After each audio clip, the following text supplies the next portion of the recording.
Did you know Elvis Presley's middle name is misspelled on his own gravestone? Or that a plane ticket to Buenos Aires was supposedly purchased in his name after he died? And get this, thousands claim they've seen the king alive and well, everywhere from a Michigan Burger King to the background of the movie Home Alone. Number 5. He pulled the ultimate disappearing act to escape the madness. Okay, let's set the scene. It's the mid-1970s. Elvis Presley is arguably the most famous person on the planet. He can't walk down the street, can't grab a quiet bite to eat, can't escape the screaming fans, the flashing cameras, the constant demands. Imagine living in a gilded cage, even if that cage is a mansion called Graceland. That level of fame, constant, suffocating, 24/7, takes a toll. Friends and associates have reported, factually, that Elvis often spoke about the pressures. He was physically declining, documented weight gain, reliance on a cocktail of prescription medications, just to function, to sleep, to perform. His schedule was relentless. Vegas residencies, tours, recording sessions. It was a machine, and he was its central, increasingly weary cog. Now picture this. What if the man who had everything money could buy just wanted out? Not out in a tragic way, but out of the spotlight, out of the chaos, out of the persona he himself had created. This theory suggests just that. It wasn't about dying, it was about living. Proponents point to Elvis's documented interest in spirituality and philosophy later in his life. He was known to read books about religion, life after death, and the nature of existence. Could he have been searching for a different kind of peace, one that fame and fortune couldn't provide? The idea is that Elvis, perhaps with the help of a very select few confidants, and let's face it, he had the resources and connections, meticulously planned his death. He knew his health was failing. Maybe he saw it as a window of opportunity. The official cause of death, cardiac arrhythmia, brought on by prescription drug abuse, was plausible, sadly believable, given his known struggles. This theory posits that this official story was the perfect cover. Think about the logistics. Elvis had immense wealth. He could have easily squirreled away funds, set up untraceable accounts, or arranged for assets to be accessible under a new identity. He had connections everywhere, from law enforcement, more on that later, to powerful figures in business and entertainment. Finding people willing to help facilitate such an escape, either for money or loyalty, isn't entirely far-fetched when you consider the scale of his influence. He often used aliases when traveling or checking into hotels. John Burroughs was a favorite. This is a documented fact. Could he have simply adopted one permanently? The theory suggests he might have undergone some physical changes, perhaps losing the weight he'd gained, changing his hair, adopting a lower profile.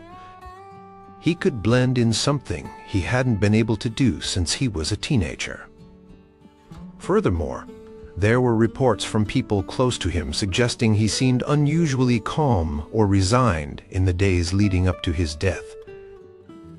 Was this acceptance of the inevitable end, or the quiet confidence of someone about to execute a life-altering plan? Some point to his final performance. Videos show him looking tired, but also, some interpret, somewhat detached, as if going through the motions one last time. He had often expressed a desire for anonymity. Imagine the sheer relief of being able to walk into a store, order a coffee, sit on a park bench, and just be no bodyguards, no autograph hounds, no flashbulbs. For someone who lived his entire adult life under the microscope, the allure of utter normalcy might have been irresistible. This theory paints Elvis not as a victim of his fame, but as its ultimate escape artist, pulling off a vanishing act so convincing, the world still mourns him decades later, while he perhaps found the quiet life he always craved. Maybe he's sitting on a porch somewhere, strumming a guitar just for himself, finally free. It's a compelling thought, rooted in the very real pressures and documented desires of the man behind the legend. The king is dead. This theory says, long live the king, just somewhere else. Number 4. Elvis was an undercover agent who had to vanish. Get ready, because this one takes a sharp turn into the world of espionage, government secrets, and the fight against crime. It sounds like a movie plot, but stick with us. Fact: in December 1970, Elvis Presley famously met with President Richard Nixon at the White House. This isn't speculation. There are photos, official records. During that meeting, Elvis expressed his concern about drug culture, anti-American sentiment, and offered his services to help the country. He specifically asked for and received an honorary badge from the Bureau of Narcotics and Dangerous Drugs, B&D, the precursor to the DEA. Now, the conspiracy theory takes this documented meeting and runs with it. What if that badge wasn't just honorary? What if Elvis's offer was taken seriously, perhaps more seriously than anyone realized?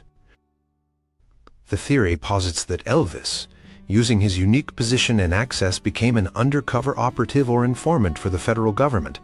Why Elvis? Think about it. Who had access to circles that law enforcement might find difficult to penetrate. Elvis moved in worlds of immense wealth, sometimes dubious characters, and the kind of influence that could open doors. He was concerned about the perceived decay of American values and the impact of drugs, motivations that align with wanting to help combat these issues. His fame could be both a hindrance and a powerful tool.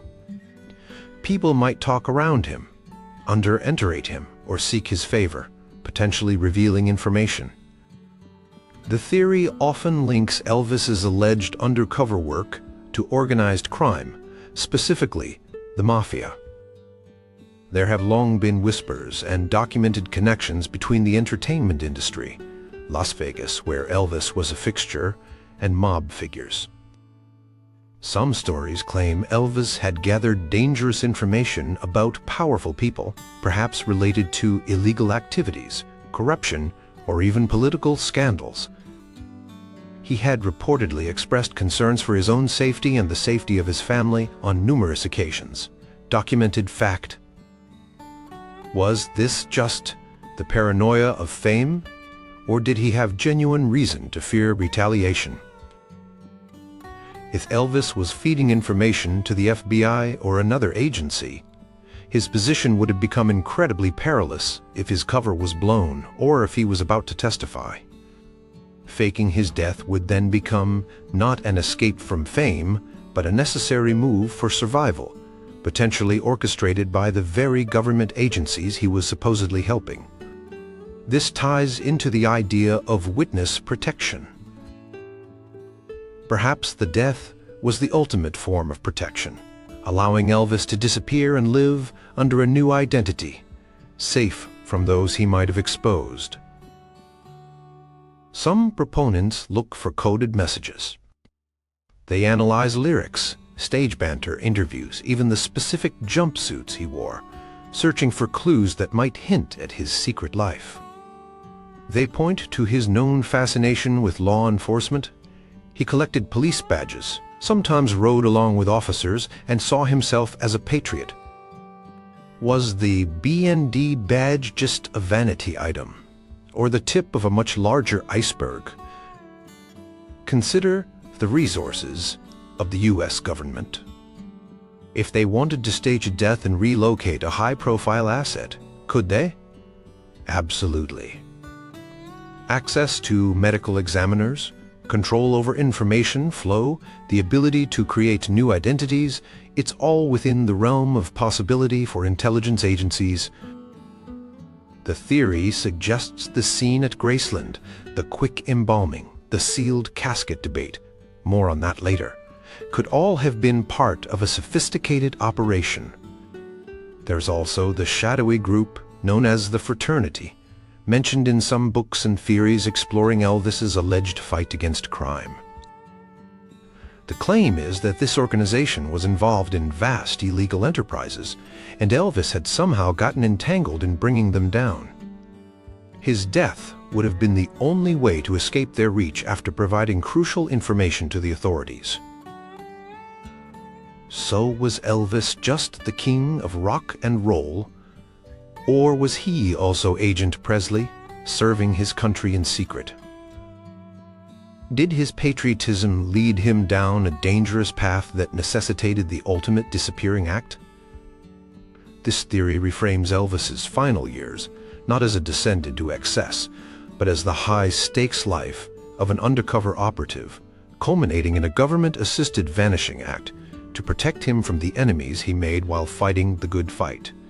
It adds a layer of patriotic duty and thrilling danger to the Elvis mystery. Number 3. That wasn't even Elvis in the coffin. This is one of the most persistent and visually driven parts of the Elvis conspiracy ecosystem. It centers entirely on the body lying in the open casket during the public viewing at Graceland on August 17, 1977. Thousands of mourners filed past, wanting one last glimpse of the king. But according to many who were there and countless others who have scrutinized the photos taken that day, despite photography being officially prohibited, some snapshots exist. Something was off, way off, the core claim. The man in the coffin did not look like Elvis Presley. At least, not the Elvis people expected to see, even in death. Let's break down the reported discrepancies, presented here as the claims made by witnesses and theorists. The weight. Elvis had visibly gained a significant amount of weight in his final years. It was a well-documented struggle. Yet some witnesses described the body in the casket as looking trimmer, perhaps even resembling a younger, thinner Elvis. Official reports state Elvis weighed around 250 pounds at the time of his death, while some observers felt the body appeared closer to his 170-pound prime. Could post-mortem changes account for this, perhaps? But for many, the difference was too stark. The face. This is where opinions diverge wildly. Some said the nose looked wrong, too puggy. Some described it. Others focused on the eyebrows, claiming they seemed arched unnaturally, almost painted on. The chin and jawline also drew comments, with some feeling they lacked the distinctive shape Elvis possessed. The overall impression for these observers wasn't one of peaceful repose, but of an imperfect replica. The hands. Elvis had strong, somewhat fleshy hands, calloused from years of playing guitar and practicing karate. Witnesses have claimed the hands, resting on the coffin cushion, look soft, smooth, and almost waxy. Not the hands of the king, they knew. The sideburns. Elvis's signature sideburns are iconic. Some reports claim the sideburns on the man in the coffin appeared to be glued on or dyed, looking unnatural against the skin. the sweaty look. Several accounts mentioned the body looked strangely waxy or sweaty, despite the air conditioning, which factually was struggling to keep the Memphis mansion cool with the sheer number of people present. This observation fooled the most sensational theory, that the body wasn't a body at all, but a sophisticated wax dummy. The wax dummy theory. It sounds incredible, but it gained traction. Could Elvis, planning his escape, have arranged for a lifelike wax replica to be placed in the coffin? Wax figures can be remarkably realistic. The alleged sweat could be explained as wax reacting to the heat and humidity in the room. This would allow the real Elvis to be elsewhere while the world mourned a facsimile. Creating such a convincing dummy, getting it into place without detection, coordinating with funeral directors, who would have to be in on it. The logistics are mind-boggling, yet the theory persists. Who would have the motive and means?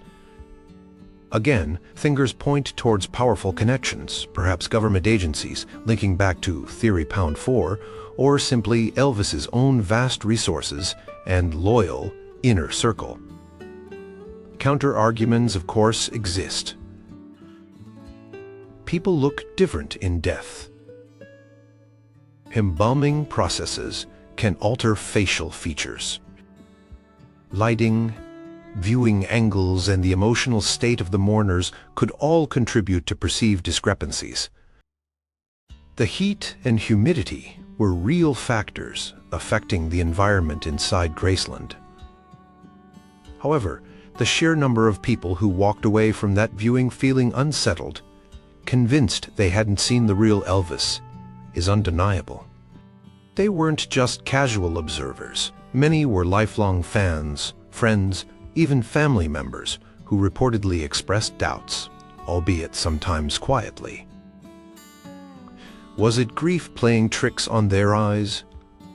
Or did they intuitively sense that the figure in the copper-lined casket was an impostor, part of an elaborate farewell performance designed to let the real Elvis slip away unnoticed? The image of that casket and the lingering questions about its occupant remain a cornerstone of the belief that Elvis didn't really leave the building. Number 2. He's been spotted everywhere, maybe even at your local Burger King. If Elvis didn't die, where did he go? According to thousands of people around the globe, the answer is, well, everywhere. The post-1977 Elvis sightings phenomenon is perhaps the most famous aspect of the conspiracy theories, turning the search for the king into a bizarre, decades-long game of hide-and-seek. These aren't just vague rumors. They often come with specific locations, dates, and sometimes even alleged photographic evidence. The Kalamazoo sighting, late 1980s. This is arguably the most iconic.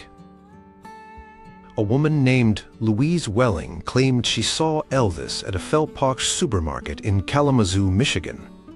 But it gets better. She later claimed she saw him again waiting in line behind her at the local Burger King. This sighting became national news, fueled by tabloid headlines and widespread fascination. The Kalamazoo Burger King briefly became a bizarre pilgrimage site for the curious. Was it really Elvis grabbing a Whopper? Or just a convincing look-alike? Welling stood by her story. The Graceland Pool House photo. 1984. Mike Joseph, visiting Graceland, took a photo aiming towards the open doorway of the pool house, part of the public tour. When developed, the photo appeared to show a man sitting inside, resembling an older, heavier Elvis peering out from the shadows. The Presley estate insisted no one should have been in there and dismissed it as a groundskeeper or a trick of light. But for believers, It was proof. Elvis was still hanging around his old home, perhaps checking in on things. The photo has been endlessly analyzed and debated. Home Alone, cameo, 1990. Yes, you read that right. There's a scene in the blockbuster's Christmas movie Home Alone where Catherine O'Hara's character is frantically trying to get a flight home from the airport counter. Standing behind her in line is a bearded man in a turtleneck and sports coat. Conspiracy theorists are convinced this extra, who bears a passing resemblance to how Elvis might have looked in his 50s, is the king himself sneaking a cameo into a hit film. Director Chris Columbus has debunked it, but the theory persists online with comparison photos and frame-by-frame analysis. Buenos Aires beckons. Remember that alias, John Burroughs. Well, a persistent rumor claims that shortly after Elvis's official death, a one-way plane ticket to Buenos Aires, Argentina, was purchased under that very name. Argentina frequently pops up in Elvis is alive theories, suggesting he fled there to live out his days anonymously. Some tales even place him running a small ranch or living quietly in a remote village.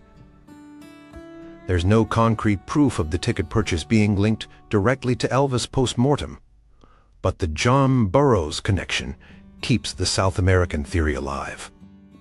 Other random sightings. The list goes on and on. Elvis reportedly spotted pumping gas in Oregon. Elvis seen riding a Harley in rural Tennessee. Elvis browsing a bookstore in London. Elvis attending his own vigils at Graceland in disguise. Each sighting adds another piece to the mosaic of belief. Often, the person spotted is described as looking older, perhaps heavier, or thinner, sometimes with dyed hair or a beard, but always possessing that unmistakable Elvis charisma or particular look in the eyes. Why so many sightings? Skeptics point to wishful thinking, the prevalence of Elvis impersonators, a massive industry in itself, and simple cases of mistaken identity. Elvis had distinctive features, but many men share some of them. In the pre-internet age, verifying such claims was difficult, allowing rumors to flourish. But for believers, the sheer volume and consistency of sightings are telling. They argue that Elvis, wanting a taste of normal life but perhaps missing the connection with people, occasionally ventures out, leading to these fleeting glimpses. He's not actively hiding in a bunker, but living among us, occasionally letting the mask slip. Could any of these sightings be genuine? The odds are astronomically low, yet the reports keep coming, fueling the hope for fans that the king hasn't left the planet. He just stepped out for a burger maybe in Kalamazoo. Number 1. The strange clues Elvis left behind, pointing to a hoax. Beyond the sightings and the coffin controversy, theorists point to a collection of peculiar anomalies, strange coincidences, and alleged clues left behind by Elvis himself, almost like breadcrumbs hinting at his staged demise. These details are often cited as the most compelling evidence that the official story doesn't add up. The gravestone enigma. This is a big one.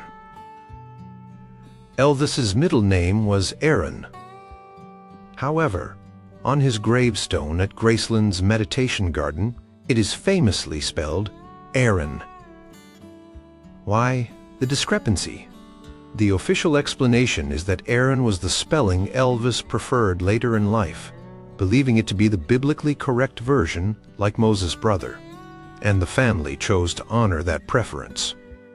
Indeed, historical documents show both spellings used at different times by Elvis and his family. However, conspiracy theorists seize on this. They argue that deliberately misspelling the name on his permanent memorial is highly significant. Why? Because according to some numerology or esoteric beliefs, Elvis was reportedly interested in using the wrong name means the person isn't truly dead or resting there. It's seen as a symbolic loophole, a sign that the grave doesn't hold the real Elvis Aaron Presley.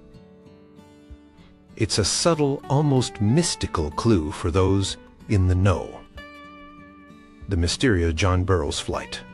We mentioned the alias John Burroughs and the rumored flight to Buenos Aires. Let's delve deeper. Elvis factually used this alias multiple times when booking travel or hotels to avoid attention. The theory claims that within hours of Elvis's declared death on August 16, 1977, someone using the name John Burroughs purchased a one-way ticket to Argentina. Who would do that, using Elvis's known alias, at that exact chaotic time? Proponents argue it was Elvis, or someone acting on his direct instructions, making his escape while the world was distracted by the news of his death. Finding concrete airline manifests or ticket stubs from 1977 proving the specific transaction has proven elusive. But the story persists as a key piece of the planned escape narrative. His reading material. Elvis was an avid reader, particularly interested in spirituality, religion, and the afterlife. Theorists point to specific books found in his Graceland library, or known to be among his possessions as potential clues. Titles reportedly include Cairo's Book of Numbers, dealing with numerology and destiny, and Walt Whitman's Leaves of Grass, containing themes of identity, the self, and transcending the physical. Most intriguingly, some claim he owned or read books specifically about faking one's death or assuming new identities, like Frederick Forsyth's The Day of the Jackal, though the assassin in that book fails, or other more obscure texts on the subject. Was he just exploring philosophical ideas, or researching methods for his own disappearance? The Black Helicopter. Whispers emerged shortly after Elvis's death of a mysterious, unmarked black helicopter landing at Graceland around the time Elvis was pronounced dead, or shortly after. Who was in it? Where did it come from? Where did it go? The theory suggests this helicopter could have been involved in spiriting the real Elvis away, perhaps as part of a government operation tying back to Theory Pound 4 or a privately arranged extraction. Official accounts make no mention of such an event, dismissing it as rumor or misidentification. But for believers, the black helicopter is a classic symbol of covert operations and adds a layer of intrigue to the events of August 16th. Financial anomalies. Some early theories claim that certain life insurance policies held by Elvis were never cashed, or that specific bank accounts remained untouched. The implication was that if he were truly dead, his estate would have claimed these assets. Verifying these claims is difficult due to the private nature of financial affairs, and the complexities of Elvis's estate were significant. While the estate certainly benefited hugely from his legacy posthumously, these specific claims about unclaimed policies or funds linger in some corners of the conspiracy world as evidence that the deceased didn't need the money because he was still alive elsewhere. Coded messages before death. Some theorists scrutinize Elvis's final conversations, interviews, or even his last will and testament for hidden meanings. Did certain phrases hold double meanings? Were there instructions embedded that only a select few would understand? This involves a lot of interpretation, but the idea is that Elvis, knowing his end was near, either real or staged, left deliberate signals for those looking closely enough. Taken individually, Each of these clues might seem circumstantial or easily explained away. But when woven together, they form a compelling narrative for those who believe Elvis Presley orchestrated the ultimate performance, faking his own death to escape the pressures of his unparalleled fame or the dangers of a secret life, leaving behind a trail of enigmatic hints for the world to puzzle over, forever asking, did the king truly leave the building